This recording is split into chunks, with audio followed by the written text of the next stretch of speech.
নবীজি বলেন আকসিরু যিকরা হাযিমিল লাজ্জাত ইয়ানি আল মাউত, তোমরা এমন জিনিস বেশি বেশি স্মরণ করো যে জিনিস তোমাদের দুনিয়ার সব আনন্দ উল্লাস ধ্বংস করে দিবে।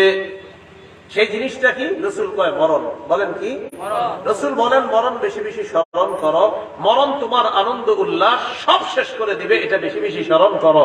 এই যে উপদেশটা আমাদেরকে দিলেন, আল্লাহ বেশি মরণ স্মরণ করার তৌফিক দান করেন। রাসূল যে মুখ দিয়ে কথাটা বলে গেলেন, বলাটা কি? হাদিস। তিরমিজি শরীফের 2406 নম্বর হাদিস।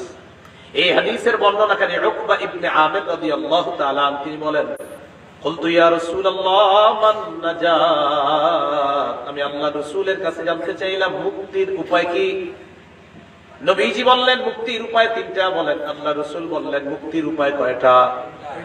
এক নাম্বার আমসিকা আলাইকা লিসানাক, জিহ্বাটা সংযত রাখবা, এই জিহ্বা দিয়ে উল্টা পাল্টা বলবা না। দুই নাম্বার ইয়াসাকা বাইতুকা, তোমার ঘর যেন তোমার জন্য প্রশস্ত হয়, ঘরে যেন তোমার থাকার জায়গা হয়। অনেক মানুষ আছে বাজারে যায় সকাল 8টায় দোকান খুলে,